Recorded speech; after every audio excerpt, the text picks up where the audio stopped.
Welcome back guys. നമ്മൾ എല്ലാ ബുധനാഴ്ചയും ചെയ്യുന്നത് പോലെ തന്നെ കഴിഞ്ഞ 3 ദിവസം നമ്മളുടെ ട്രേഡിങ് എങ്ങനെയായിരുന്നു, നമ്മുടെ ടെലിഗ്രാം ചാനലിൽ കൊടുത്ത അപ്ഡേറ്റ്സും കാര്യങ്ങളൊക്കെ എങ്ങനെ പോയി, അതേപോലെ തന്നെ കുറച്ച് ക്വസ്റ്റ്യൻസ് നിങ്ങൾക്ക് ചിലർക്കെങ്കിലും ഉണ്ടാകുന്ന ഒരു ഇത്തിരി ഡൗട്ട്സും കാര്യങ്ങളും ക്ലിയർ ചെയ്യാലോ എന്ന് കരുതി. അതേപോലെ തന്നെ അടുത്ത 2 ദിവസം നമ്മൾ എങ്ങനെയാണ് ട്രേഡ് ചെയ്യാനായിട്ട് പ്ലാൻ ചെയ്തിരിക്കുന്നത്, ഈ കാര്യങ്ങളാണ് യൂഷ്വലി നമ്മൾ ബുധനാഴ്ച ദിവസങ്ങളിൽ ഡിസ്കസ് ചെയ്യുന്നത്. So guys, let us jump into the video. Welcome to House of Trading.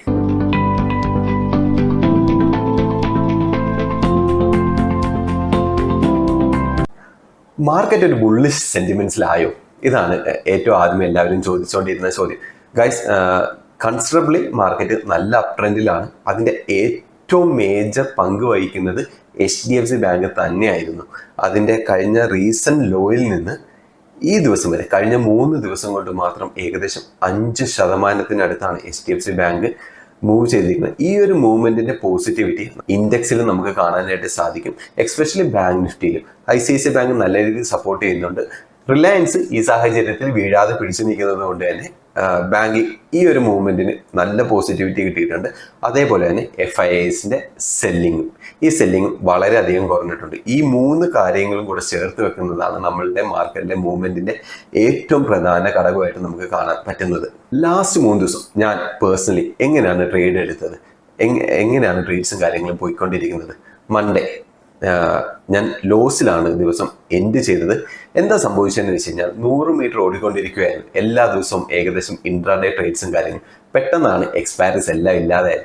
നേരെ ഞാൻ പോയത് പൊസിഷണൽ ട്രേഡിലേക്കാണ്. അന്നത്തെ ദിവസം ഇൻട്രാഡേ ട്രേഡ് ചെയ്യാലോ എന്നാണ് കരുതിയത്. ഇതേ കാര്യങ്ങൾ ഞാൻ ഗ്രൂപ്പിൽ അപ്ഡേറ്റും ചെയ്തായിരുന്നു. സാഹചര്യം കുറച്ച് വേഴ്സായിരുന്നു. മാർക്കറ്റ് ഭയങ്കര വോളറ്റൈലായിരുന്നു. നല്ല പ്രീമിയം സ്പൈക്കുകൾ ഉണ്ടായിരുന്നു. പക്ഷേ എന്താ സംഭവിച്ചതെന്ന് വെച്ച് കഴിഞ്ഞാൽ DK ഒട്ടും ഇല്ലായിരുന്നു. നമ്മൾ യൂഷ്വലി പ്രീമിയംസ് സമയം പോകുന്നതനുസരിച്ച് കുറഞ്ഞു വരണ്ടേ.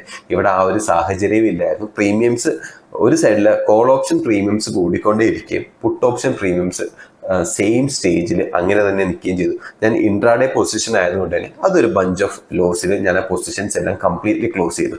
അതിനുശേഷം പൊസിഷണൽ ട്രേഡിങ്ങിലേക്ക് ഷിഫ്റ്റ് ചെയ്തു. അത് ഞാൻ ഗ്രൂപ്പിൽ അപ്ഡേറ്റ് ചെയ്തായിരുന്നു, ഏതൊക്കെ പൊസിഷനാണ് എൻട്രി ചെയ്തിരിക്കണതെന്നും.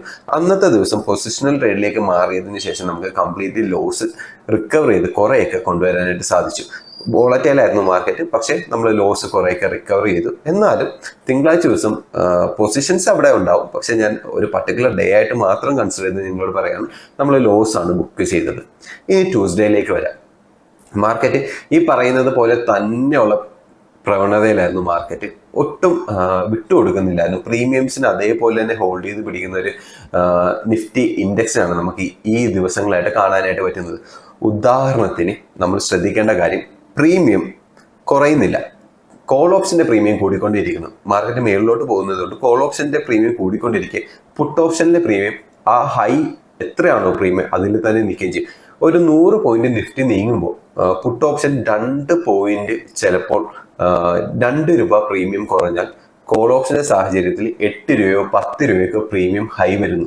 ഇതായിരുന്നു ഒരു കണ്ടീഷൻ. പക്ഷെ നമ്മൾ നല്ല രീതിയിൽ അത് മാനേജ് ചെയ്യുകയും നമ്മൾ ചൊവ്വാഴ്ച ദിവസം പ്രോഫിറ്റിൽ ഇറങ്ങുകയും ചെയ്തു. ബുധനാഴ്ച ഇന്നത്തെ ദിവസം ഇന്ന് എന്താണ് സംഭവിച്ചത്? ഇന്ന് നിങ്ങൾക്ക് നമ്മുടെ ടെലിഗ്രാം ചാനലിലുണ്ടെങ്കിൽ കൃത്യമായിട്ട് അറിയാൻ പറ്റും. പ്രീമിയം സ്പൈക്കുകൾ ഭയങ്കര ഹൈ ആയിരുന്നു. 24,500 എന്ന് പറയുന്ന പൊസിഷനിൽ മാർക്കറ്റ് ക്ലോസ് ചെയ്യണോ വേണ്ടയോ എന്നുള്ളൊരു ഇൻഡിസിഷൻ മാർക്കറ്റിൽ പ്യുവർലി ഉണ്ടായിരുന്നു.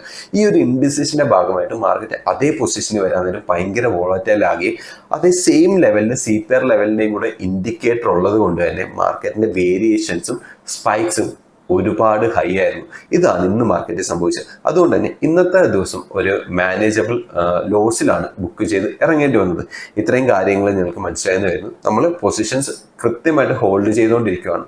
നാളെ മാർക്കറ്റ് ഒരു ഫ്ലാറ്റ് ഓപ്പണിങ്ങോ കാര്യങ്ങളോ ആണെങ്കിൽ തന്നെ നമ്മൾ ഈ വീക്ക് നല്ല പ്രോഫിറ്റിലേക്ക് നീങ്ങാനായിട്ടുള്ള പോസിബിലിറ്റി ഉണ്ട്. സോ ഇതാണ് ഇപ്പോഴത്തെ ഒരു ഓവറോൾ കണ്ടീഷൻ നമ്മൾ ട്രേഡ് ചെയ്തിരിക്കുന്നത്.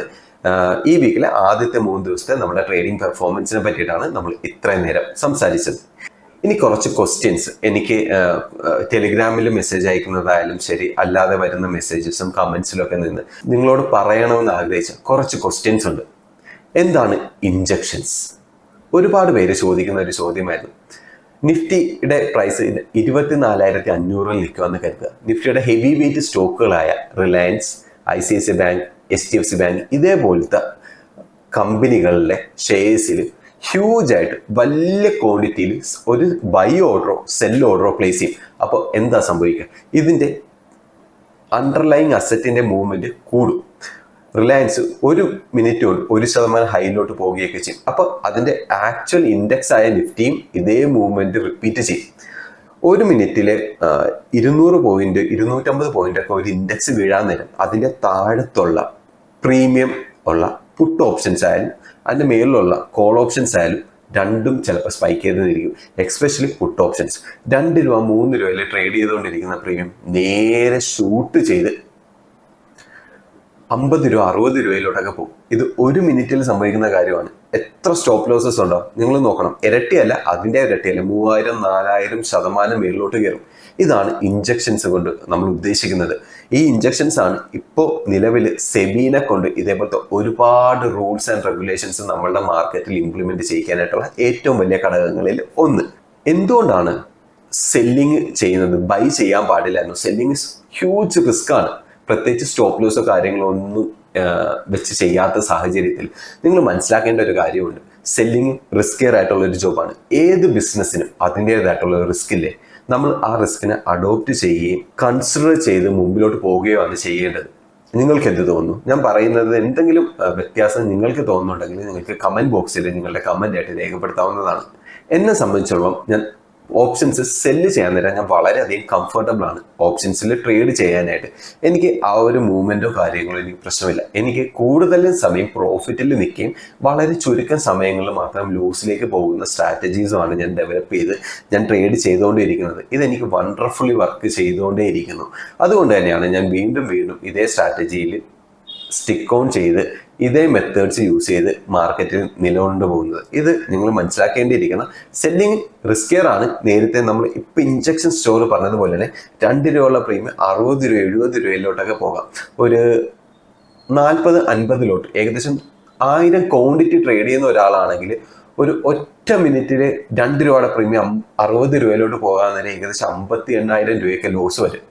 ഒരു മിനിറ്റ് മതി അത് സംഭവിക്കാൻ. പക്ഷേ ഇത് വളരെ റെയർലി സംഭവിക്കുന്ന കാര്യമാണ് മാർക്കറ്റിൽ. ഇനി ഇഞ്ചക്ഷൻ സ്റ്റോറേജ് കുറച്ചും കൂടെ കുറയുമെന്നാണ് ഈ സ്ട്രിക്റ്റ് ആയിട്ടുള്ള നമ്മളുടെ റെഗുലേഷൻസ് ഒക്കെ വന്നതിന് ശേഷം ഇഞ്ചക്ഷൻ സ്റ്റോറേജ് കുറച്ച് കുറയുമെന്നാണ് എനിക്ക് തോന്നുന്നത്. എന്നാൽ കൂടിയും ബാക്കി സമയങ്ങളിലെ DKസും കാര്യങ്ങളും എല്ലാം കളക്ട് ചെയ്താൽ തന്നെ നല്ല പ്രോഫിറ്റിലേക്ക് പോകുന്നുണ്ട്. അതുകൊണ്ടാണ് ഞാൻ സെല്ലിങ്ങിൽ തന്നെ സ്റ്റിക്ക് ഓൺ ചെയ്യുന്നത്. റിസ്കിയർ ആണെന്ന് അറിയാം. Stock market itself is risky. So we have to take that risk. Telegram ചാനലിൽ ഞാൻ നിങ്ങൾക്ക് വേണ്ടിയിട്ട് ഒരുപാട് കാര്യങ്ങൾ പറഞ്ഞു തരുന്നുണ്ട്. ഞാൻ എൻ്റെ കൃത്യം പൊസിഷൻസും ഞാൻ എൻ്റെ പേഴ്സണൽ അക്കൗണ്ടിൽ എടുക്കുന്ന എല്ലാ കാര്യങ്ങളും ഞാൻ നിങ്ങളുമായിട്ട് ഷെയർ ചെയ്യുന്നുണ്ട്. നിങ്ങൾക്ക് പഠിക്കാനും അതുവഴി ഒരുപാട് മാർക്കറ്റിനെ മനസ്സിലാക്കാനുമായിട്ട് സാധിക്കും. എന്താ നിങ്ങൾ ചെയ്യേണ്ടത്? ഞാനൊരു പോസ്റ്റ് ഇടുന്നു, ഇല്ലെങ്കിൽ ഞാൻ എന്തെങ്കിലും ഒരു മെസ്സേജ് ഇടുന്നു, അത് വായിച്ചു നോക്കിയിട്ട് നിങ്ങൾ സ്വയമേ നിങ്ങളോട് ചോദിക്കേണ്ട ചോദ്യമുണ്ട്. എന്തുകൊണ്ട് ഞാൻ ആ പൊസിഷൻ എടുത്തു? എന്തുകൊണ്ട് ഞാൻ ഒരു പൊസിഷനിൽ നിന്ന് എക്സിറ്റ് ചെയ്തു മാറി? ഇത് നിങ്ങൾക്ക് മനസ്സിലായാൽ മാത്രമേ ഒരു കാലത്ത് സ്വന്തമായിട്ട് ട്രേഡ് ചെയ്യാനായിട്ട് സാധിക്കത്തുള്ളൂ. ഇല്ലെങ്കിൽ എപ്പോഴും എൻ്റെ ഹെൽപ്പ് ഇല്ലെങ്കിൽ ഞാൻ ചെയ്യുന്ന അതേ സ്ട്രാറ്റജി നിങ്ങൾ ഫോളോ അപ്പ് ചെയ്തുകൊണ്ടേ ഇരിക്കേണ്ടി വരും. അത് ഒരിക്കലും പോസിബിൾ അല്ല. എൻ്റെ പേഴ്സണൽ അക്കൗണ്ടിൽ എടുക്കുന്ന ട്രേഡ്സ് അല്ലാതെ ബാക്കി എടുക്കുന്ന പൊസിഷണൽ ട്രേഡ്സോ ലോങ് ടേം ഓപ്ഷൻസിൽ വരുന്ന ട്രേഡുകളോ ഒന്നും നിങ്ങളുമായിട്ട് ഷെയർ ചെയ്ത് തരാനായിട്ടുള്ള പെർമിഷൻ എനിക്ക് തൽക്കാലം ഇല്ലായിരുന്നു. നമുക്ക് അതിനെപ്പറ്റി ഫ്യൂച്ചറിൽ ആലോചിക്കാം. പക്ഷേ ടെലിഗ്രാം ഗ്രൂപ്പിനാരെ നിങ്ങൾ മറക്കരുത്. നിങ്ങൾക്ക് പഠിക്കാനായിട്ടുള്ള ഒരു വണ്ടർഫുൾ ഓപ്പർച്യൂണിറ്റി ആയിട്ട് തന്നെയാണ് ഞാൻ ആ ചാനൽ കൊണ്ടുപോകുന്നത്. നിങ്ങൾക്ക് ഫ്രീ ആയിരുന്നു, അബ്സല്യൂട്ട്ലി ഫ്രീ ആണ്. നിങ്ങൾക്ക് വരാം, കാര്യങ്ങൾ പഠിക്കാം, ഒന്നിച്ച് വളരാം. I invite you to the Telegram channel too. നിങ്ങൾക്കും ടെലിഗ്രാം ചാനൽ വന്ന് ജോയിൻ ചെയ്യാം. നമുക്ക് ഒന്നിച്ച് പഠിക്കാനായിട്ടുള്ള എല്ലാ സാഹചര്യവും അവിടെ ഉണ്ട്. അതിനെപ്പറ്റിയുള്ള ഡിസ്കഷൻസും ഫ്യൂച്ചർ പ്ലാനിങ്സും കാര്യങ്ങളൊക്കെ പിന്നീട് നമുക്ക് ഡിസ്കസ് ചെയ്യാവുന്നതാണ്. ഓക്കെ, ഇനി അടുത്ത 2 ദിവസം എന്താണ് പ്ലാൻ എന്നുള്ളതാണ്. 5 ദിവസമുള്ള ടെസ്റ്റ് പോലെയായിരുന്നു. ആദ്യത്തെ 3 ദിവസം ഡിഫെൻഡ് ചെയ്ത് നിൽക്കുക. ലാസ്റ്റത്തെ 2 ദിവസം നല്ല ഫോമിലേക്ക് വന്ന് തിരിച്ച് ബാറ്റ് ചെയ്ത് കയറുക എന്നുള്ളത് തന്നെയാണ് എൻ്റെ ലക്ഷ്യം. നമ്മൾ കഴിഞ്ഞ ദിവസം ഇന്ത്യൻ ടീമിനെയും ട്രേഡിങ്ങിനെയും തമ്മിൽ കമ്പയർ ചെയ്തതുപോലെ തന്നെ ഇതുവരെ വിക്കറ്റുകൾ പോയിട്ടുണ്ടെങ്കിലും ശരി, നമുക്ക് കുഴപ്പമില്ല. അടുത്ത 2 ദിവസവും നമുക്ക് അനുകൂലമായിട്ടുള്ള ദിവസങ്ങളാണ് വരുന്നത്. പിച്ചിന്റെ കണ്ടീഷൻസും കുറച്ച് നല്ലതാണ്. അതുകൊണ്ട് തന്നെ നമുക്ക് നല്ല രീതിയിൽ സ്കോർ ചെയ്യാനായിട്ട് സാധിക്കുമെന്ന് ഞാൻ വിശ്വസിക്കുന്നു. നാളെ കുറച്ച് മാർക്കറ്റ് വോളറ്റൈൽ ആകാനായിട്ടുള്ള എല്ലാ പോസിബിലിറ്റിയും ഉണ്ട്. നല്ല പ്രീമിയംസ് ഉണ്ട്. അതുകൊണ്ട് തന്നെ ഈ പ്രീമിയംസിന് വേണ്ടിയിട്ട് എല്ലാവരും കൂടെ ഉള്ള ഒരു കൂട്ടത്തല്ല് എന്തായാലും മാർക്കറ്റിലുണ്ടാവും. സോ രാവിലത്തെ ഓപ്പണിംഗ് പോലെ ഇരിക്കും.